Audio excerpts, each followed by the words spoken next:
So when Hitler invades Poland in September of 1939, what happens is the very, very large Jewish community in Poland, the Nazis established ghettos for the Jews of Poland. More than 10% of the Polish population was Jewish. It had numbered 3 million. 3 million.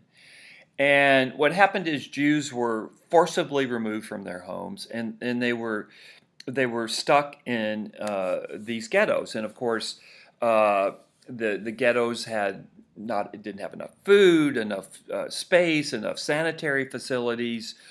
They were crowded. And what happens is the removal of Jews to the ghettos, what it does is it's going to set up a situation where it's going to be easier for the Nazis to commit mass murder against the Jewish community because they're concentrated. And you're going to see this in Browning. Now, what happened in Russia, though, in the Soviet Union after the invasion of the Soviet Union in June of 1940, Operation Barbarossa, was that I posted this document where this German field marshal, basically, he's saying to the German army, you have free. You have a free hand in the Soviet Union, that you really don't need to abide by the rules of war. Very briefly, Hitler had wanted to go into the Soviet Union. It was part of his Mein Kampf agenda. He wanted to give the German people what he called Lebensraum, living space. In the same way, in some ways, the Japanese wanted to have Manchuria provide more living space for Germans. I'm sorry, for Japanese in Manchuria. The Germans, Hitler, this is what he wants for the Soviet Union. Today, he's talking about Ukraine. Today, Ukraine is a separate country, separate from the Soviet. There's no Soviet Union today, right? So many of the areas of the Soviet Union that Hitler is talking about are now independent republics that broke from the Soviet Union after the fall of communism. But in the 1940s, they were still part of the Soviet Union, most especially the Ukraine. He also wants to destroy communism, which he hates and fears. He sees communism as basically a Jewish threat. But let me stress that Hitler is not alone in hating and fearing the communist government of the Soviet Union. This is a widespread phenomenon throughout the West. And this is actually one of the reasons that many Americans were very, very reluctant to get into the war against Germany. It's not that they supported Hitler. I think that's going too far. I think most folks in America were appalled by what was happening in Germany, what they knew of it. But at the same time, besides feeling like, hey, we're not going to get fooled again, what Hitler is doing to the Jews, this is being exaggerated in the same way that German atrocities in World War I were being exaggerated. There was some feeling along those lines as well, which fed into American isolationism. But also, there were a number of Americans that just thought that of the two, Stalin and Hitler, that Stalin in the Soviet Union was a greater threat. No, I'm sorry, Stalin in the Soviet Union, yeah, that's right, posed a greater threat to the West and to the global order than did Hitler. So all these things kind of come together to keep the U.S. out of the war until Pearl Harbor. Let's go back to the executions now in Russia. Ultimately, or initially, Jewish women and children, many of the men were in the Soviet army, were shot by happenstance. There was no real plan. There was no real game plan. The German soldiers knew that these folks were fair game. But by August, the scope of this, there had been, it evolves into an actual tactic or plan. It becomes part of what the German army does, and it's not accidental, it's not happenstance. It becomes part of the German occupation of the Soviet Union. So by August, the mass killing of Jews becomes normalized, it becomes operationalized. And so what happens is that Hitler is urging the murder of Germans through, I'm sorry, Hitler is urging the murder of Jews in the Ukraine. He sees them as worthless. They're just mouths to feed. He just wants to have them killed.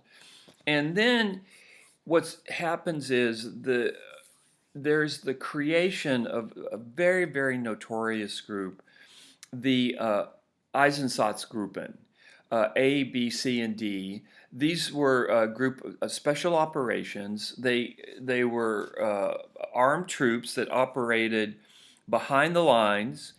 And these troops, these units were made up of the terrifying secret police of the Soviet Union, the SS, and police and auxiliaries mobilized from the local population, the kind of folks that you'll run into in Browning. And so what happens is, though the Jews that weren't able to escape into the interior of the Soviet Union, I have to say, as bad as Stalin was, and of course Stalin's horrific, you didn't have the kind of attack against Jews. He didn't have the kind of racial hatred or racial purity ideas that Hitler did. Okay, so I guess score one for Stalin. So, but millions of Jews were unable to escape, and 1.5 million Jews in Russia were victims of the mass murders carried out by the Einsatzgruppen units. 1.5 million Jews. So this is what I would say is the beginning of the Holocaust as we understand the Holocaust, in the sense of mass murders, okay? Jews in Germany, it had been a horrible situation for Jews in Germany, but the mass killings that we associate with the Holocaust began to a certain extent in Poland, but then to a huge extent in the sense that there are operational units, these Einsatzgruppen units, that are assigned or tasked with the job of killing Jews. Okay, and they managed to murder 1.5 million Jews. These are not the gas.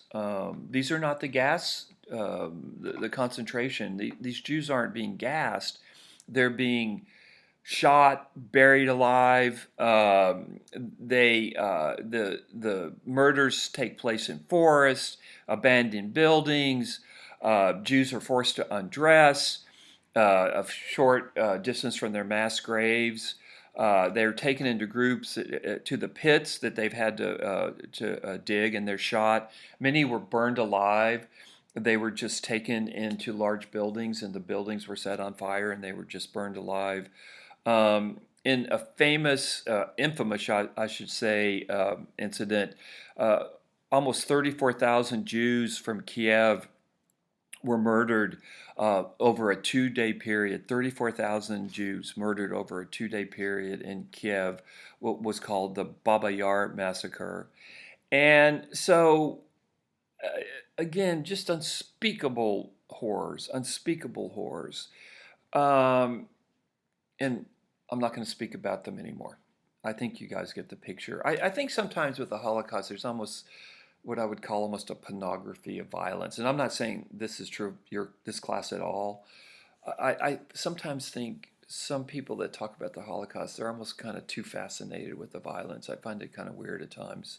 I mean, of course they're outraged, but there's something, anyway, horrible murders, 1.5 million Jews.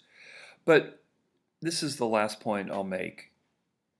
What the Germans realized is the way that they were executing Jews in the Soviet Union was not efficient. It was not efficient. And so what happened is that the German government has to come up with a more efficient way of killing Jews, and that's when we get to the gas chambers. This idea of hurting people and murdering them with just shooting them, burning them down. burning buildings down around them, the Germans had to come up with what they felt was a more efficient way of mass murder. Big point, the Holocaust as we know it, the mass murders of Jews, occurs especially in the Soviet Union after the invasion of the Soviet Union. 1.5 million Jews murdered, shot, face-to-face murders in cold blood, the kind of thing you'll read about in Browning. These Einsatzgruppen units are created and assigned with the task of committing these mass murders. They prove to be very efficient in doing this. They kill 1.5 million Jews, murder. But that wasn't enough for Hitler and for the Nazis. And by late 41, 42, the Nazi government is looking for a more efficient way to kill Jews, not only in the Soviet Union, but throughout Europe. So, just about as horrifying as you imagined, and probably 100 million times more horrifying than anyone can ever possibly imagine. Last thing, I have a picture of a bishop in front of me. He is one of the few Germans to protest the killings in Germany, but he doesn't protest the killing of Jews. He protests the murder of the disabled, the T4 program, which was the killing of just children and mentally, I don't know what the correct word is today, people with mental problems, people with physical disabilities. The T4 program, which isn't as well known, but I think I'm going to talk about that in class next week. The T4 program, which actually was protested, the order to kill these folks was the only extermination order that Hitler ever signed. And I'll show you that signature in class next week. Okay, horrifying, beyond belief. What can I say?